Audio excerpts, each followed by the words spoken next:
تجري أشغال إنجاز مدرجات جديدة تفوق طاقة استيعابها 15,000 مقعد بداخل ملعب طنجة الكبير بوتيرة سريعة وبنسب عالية.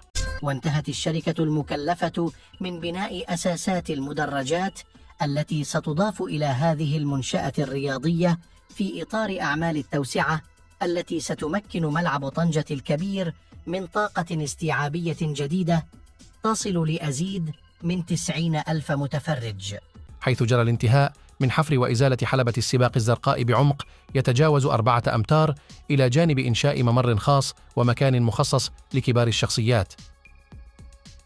وتشير مصادر خاصة إلى أن الأشغال الخاصة ببناء المدرجات الجديدة ستنتهي في الأسابيع القليلة المقبلة، على أن يتم العمل على إطلاق أشغال أخرى هذه المرة تخص أرضية الملعب، والتي قد تستمر حتى نهاية الصيف المقبل، قبل أن تمنح لشركة خاصة عملية غرس العشب الطبيعي.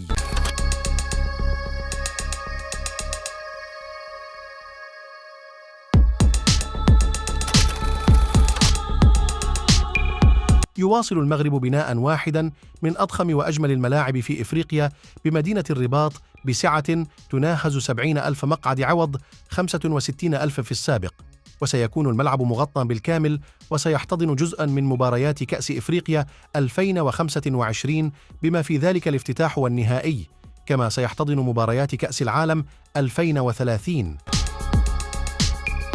وحسب معطيات رسمية فإن الملعب سيستغرق بناءه أزيد من سنة ليستضيف كأس أفريقيا 2025، وبعد ذلك سيتم استكمال المرحلة الثانية من الأشغال استعدادا لكأس العالم 2030. وبلغت تكلفة الملعب الجديد حسب ذات المعطيات 553 مليون درهم. ومن أكثر المستجدات التي تعرفها أشغال ملعب مولاي عبد الله هو إحداث دكة بدلاء على الطريقة الإنجليزية بجانب المنصة الشرفية، ومرد ذلك إلى أن عشب الملعب سيكون ملاصقاً تماماً لمقاعد الجماهير على الطريقة الإنجليزية، وهو ما يستحيل معه إحداث دكة بدلاء على الطريقة التقليدية المعروفة. وتواصل الشركات المشرفة على مشروع تجديد مجمع الأمير مولاي عبد الله بالرباط أشغالها بوتيرة سريعة، حيث تعكف فرق البناء والتشييد على العمل ليلاً نهاراً ليكون الملعب جاهزاً حتى قبل موعد التسليم المحدد. فالأشغال تسير بشكل احترافي وسريع بعدما قررت الشركة المكلفة بالمدرجات الاعتماد على مدرجات جاهزة ومعدة سلفاً يتم استخدامها من إحدى المصانع، ويتم تركيبها فوق الأساسات بعين المكان. وبعد حوالي شهرين من انطلاقة الأشغال تقريباً بدأت ملامح الطابق الأول تظهر، حيث تم الانتهاء من تشييد الأساسات العملاقات، وتم تركيب المدرجات بالجهة الشرقية وبعض أجزاء المدرجات بالجهة الشمالية، فيما يتم حالياً موازاة مع ذلك بناء أساسات جديدة مكان المنصة الشرفية السابقة. وتجري أشغال أخرى خارج الملعب في نفس الوقت تهم إحداث مجاري تصريف المياه وتحديث المنطقة المحيطة بالملعب وبناء مرآب وبعض الفضاءات الخاصة بالجمهور.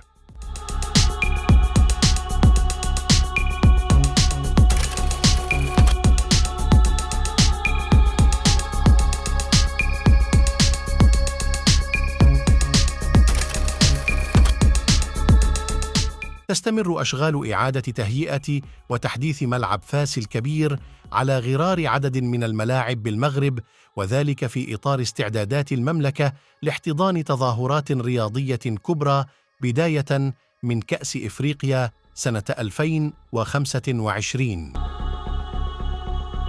وتنقسم أشغال تحديث ملعب فاس على مرحلتين، الأولى ستمتد لسنة كاملة وستنتهي بنهاية 2024، وستهم تحديث كافة مرافق الملعب خاصة المنصة الرئيسية ومستودعات الملابس ومنصة الصحافة، كما سيتم تجهيز الملعب بشاشتين عملاقتين سيتم تثبيتهما بالمنطقتين الشمالية والجنوبية للملعب، فضلاً عن تعويض الإنارة الحالية بأخرى من الطراز العالي مثبتة بشكل جديد على طول جنبات الملعب العلوية.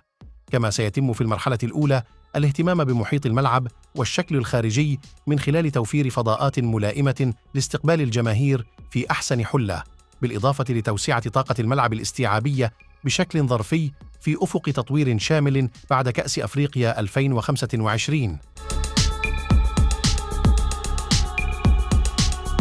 ومباشرة بعد نهاية كأس إفريقيا 2025 ستنطلق أشغال المرحلة الثانية، والتي ستغير معالم الملعب بشكل كبير، حيث سيتم إضافة مدرج إضافي مكان الحلبة المطاطية التي سيتم إزالتها بالكامل، ليصبح الجمهور على بعض 2 إلى 3 فقط من محيط المستطيل الأخضر، مما سيجعل طاقة الملعب الاستيعابية ترتفع، فضلاً على تغطية الملعب بالكامل وتزيين الجوانب الخارجية بشاشات عرض عملاقة، مع بناء مرآب للسيارات وتحديث الولوجيات.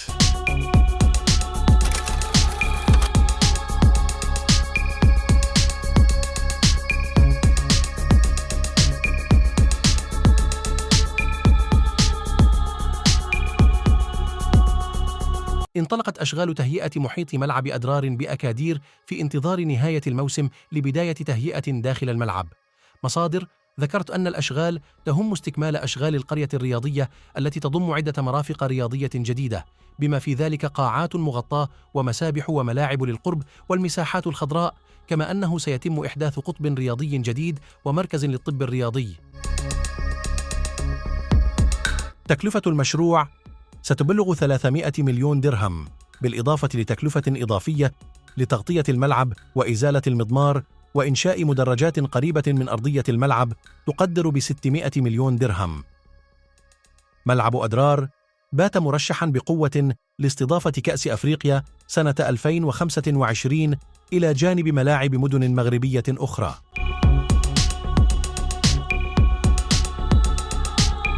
هنا نكون قد وصلنا إلى نهاية الفيديو. أعزائي المشاهدين، نتمنى أن يكون الفيديو نال إعجابكم. لا تبخلوا علينا بتشجيعاتكم والضغط على زر الإعجاب، وأيضاً الاشتراك في القناة ليصلكم جديدنا. والسلام عليكم.